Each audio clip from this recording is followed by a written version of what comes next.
Hi guys. Time to do an update. I've been putting this off a little bit. I'm trying a couple things, and I was kind of thinking like I'd like to have some results to talk about when I do a video, but at the same time, screw it. I think it's fun just to do an update, so people are just kind of they know what I'm doing, and they can maybe give feedback or whatever.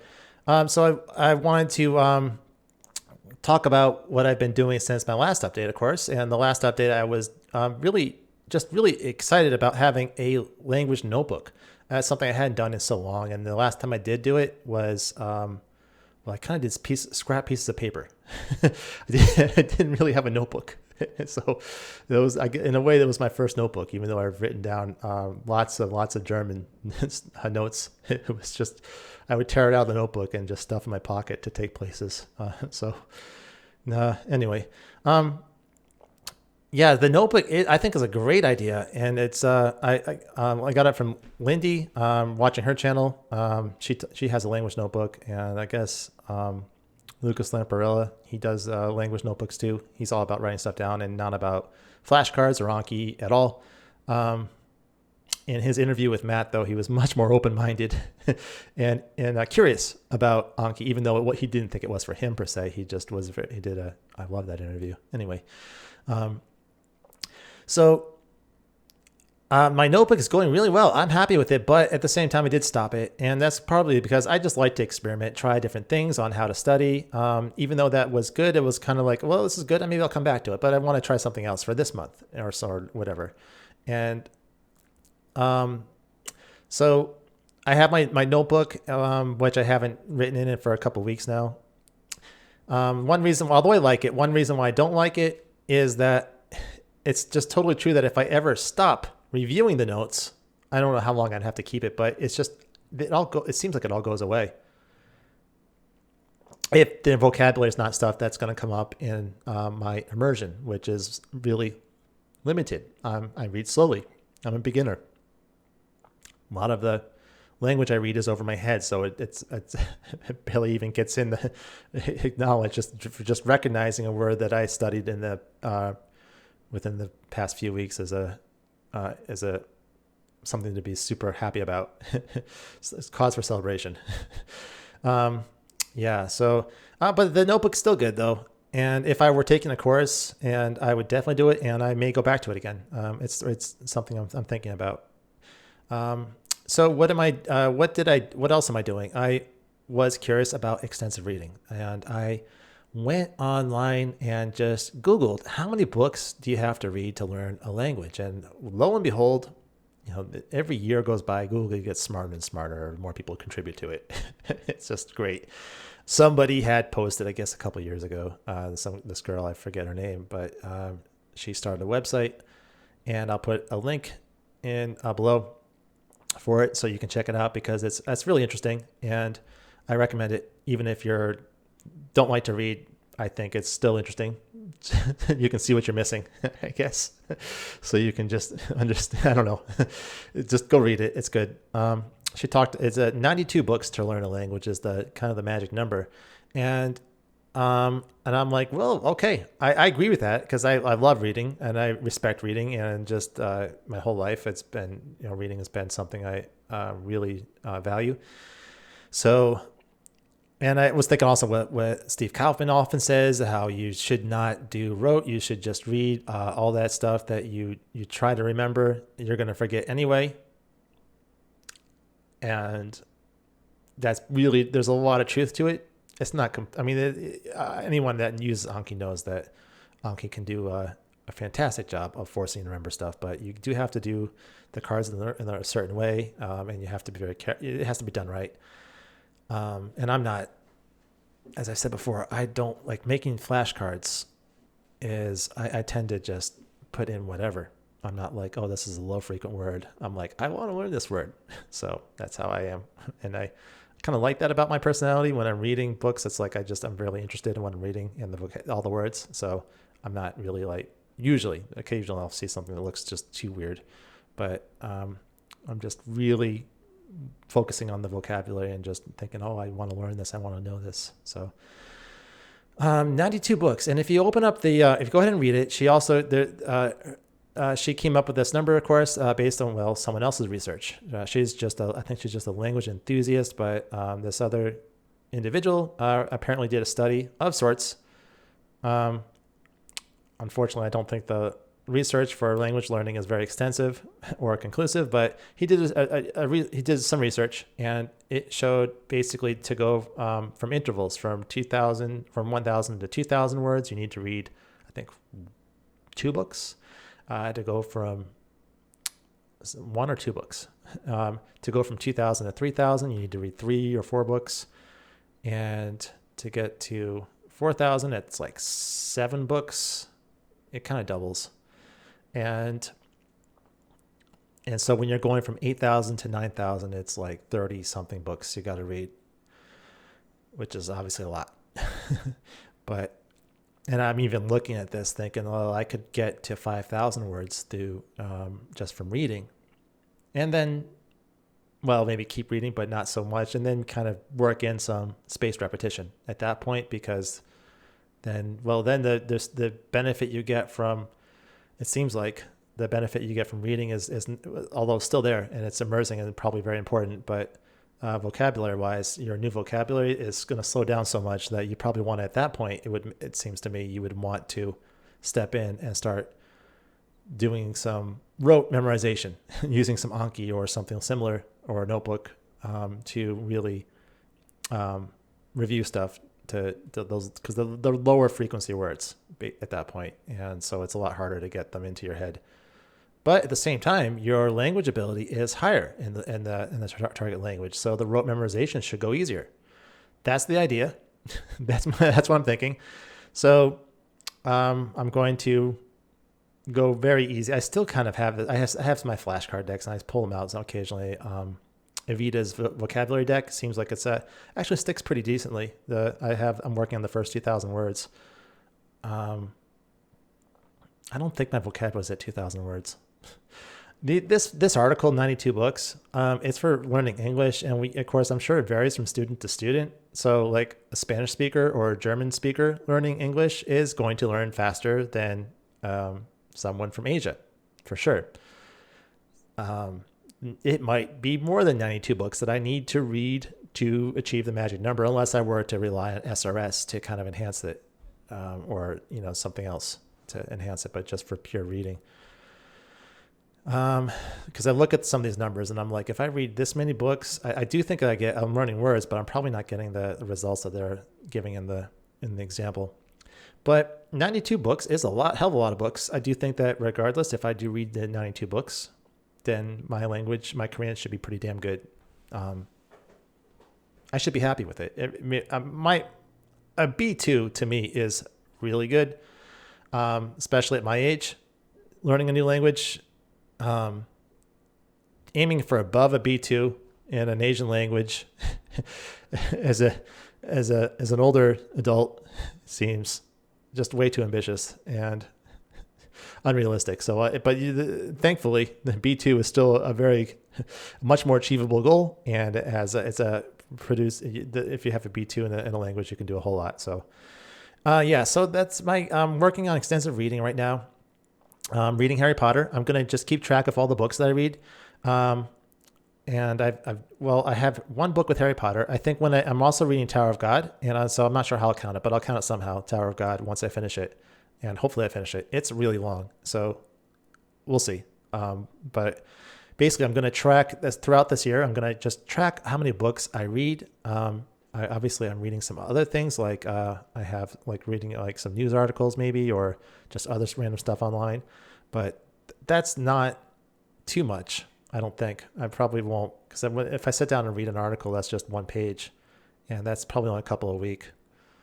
I think so. It's not anyway. But reading books, I've really put a lot of time into, and it's easier to measure too.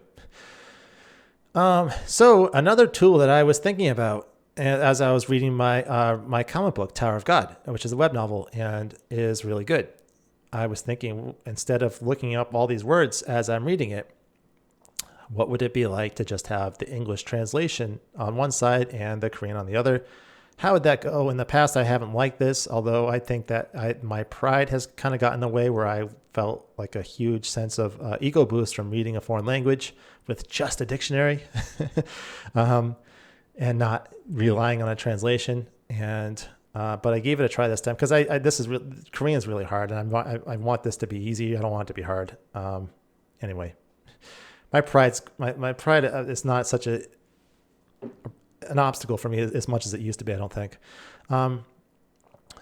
So I tried this and it worked so well for the comic book. It was amazing. I read for 6 hours. I would read the Korean, the English first, and then the Korean, not the other way around. My Korean, the comic book is above my level. I have, it's very, very, very rare that I can actually, read something and it will just click and I won't have any questions. If there's, of course, you like the really simple stuff, like the short sentences, and that are not very informative.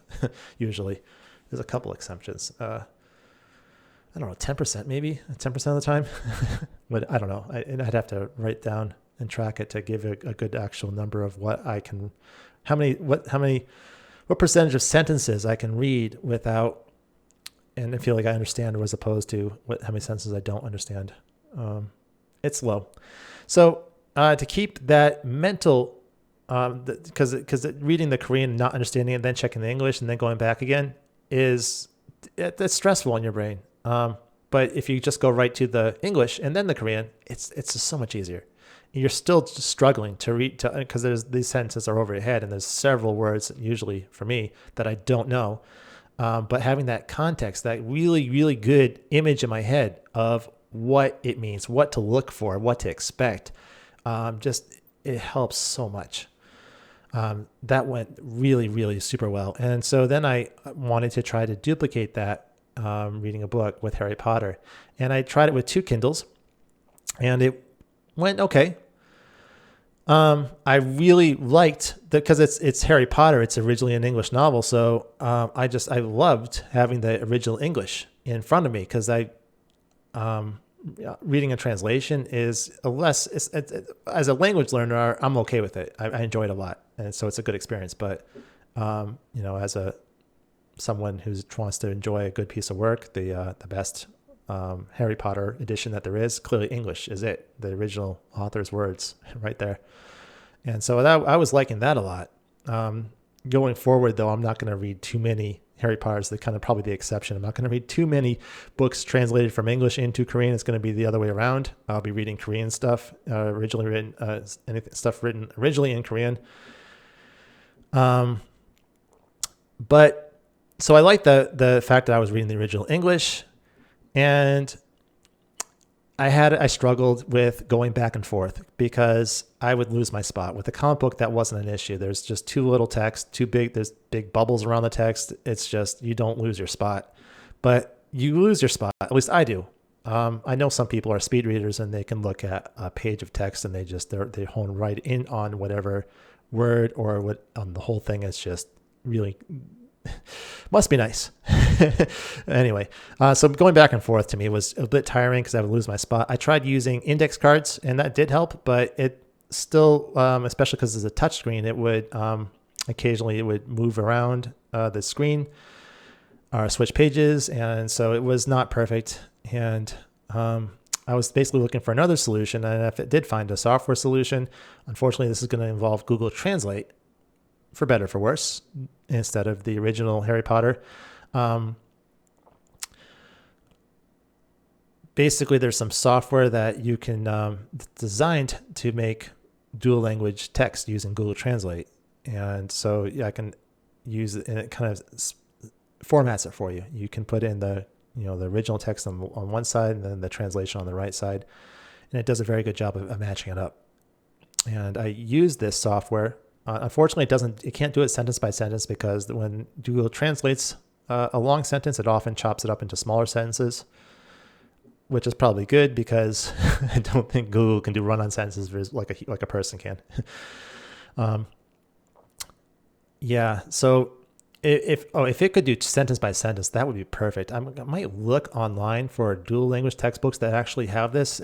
I know they're rare, but they actually have the target language and then kind of like Furigana or basically just on top of instead of on the adjacent page, it actually puts the English on top of it, so you don't get lost. You can switch back and forth with ease between both languages, and that would be amazing. I'm gonna look for that because that would be good.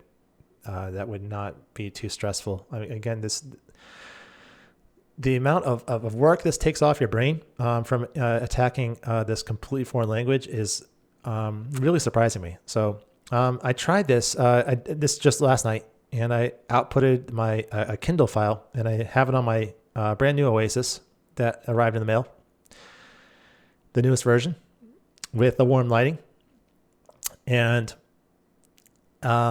it looks like a good experience. I formatted it so the English text font is a bit smaller because I don't need to be that big. It just smaller is good. Whereas the Korean font I like to be a bit bigger because they can get a little detailed sometimes, and I'm not as used to it as well. And it looks pretty good. Some of the paragraphs get kind of big. Some of them are just sentences. It will do Korean English, Korean English, Korean English, sentence. But sometimes it gets a little bigger, and then you kind of switch back and forth, and it's a little awkward, but okay, very doable. I haven't tried it for 6 hours at a time yet, so I'm still waiting to see if I can sit down and just do a 6-hour reading session of Harry Potter and using this and not feel like I ran a marathon afterwards. Yeah. So, and I was, of course, you're saying you might be thinking, well, 92 books. If you do this parallel text thing, does that count? Is that too much cheating? I'm going to count it. I'll count it. We'll see how quickly I get to 92. I'm not sure when I'll stop because the great thing, although it's kind of like a double-edged sword with using the Google Translate. Obviously, with Harry Potter, I would really much prefer to have the original text, but the translation it gives me the gist, and it's pretty. And obviously, all the hard words that it translates those, and so it sometimes screws up the subject, but it's good enough. I know what's going on, so I can follow it. Yeah. But I can use this for any book. I've got other ebooks I've downloaded from the Google Play Store, and that are the original Korean books, and there's a lot of them. I can read them all now, and it's not like all that grammar, because this is the thing that was driving me nuts with Korean, is that the grammar's hard. It's getting better. I'm attacking grammar slowly, and it's slowly getting better. Absolutely getting better. But having doing this English Korean dual language thing, it eliminates all that stress I was having with not understanding the grammar, just getting completely lost. With a book like Harry Potter, of course, that I know the story, so I could technically just skip entire paragraphs, pages, if I wanted to, and jump right back and jump into the story later on. I have forgotten a lot though, so having the parallel text is very helpful. Or if I did a reread or looked at a summary, even that would be helpful. But now that I can do this, I feel a lot more confident just reading any book in Korean with this. Yeah, I know some of you some of you people are more advanced in Korean than I am, and are already jumping into reading books, like real books, paper books, and I'm jealous. But here's where I am right now. Anyway, if you are reading anything in Korean, if you have any recommendations on what to read, especially if it's ebooks that I can purchase online somehow, that would be really cool. Please put those, let me know. That'd be great. And if you have experimented with parallel language, and if you have any experience, any tips, anything at all, comments, that would be great too. Let me know. Thanks for watching.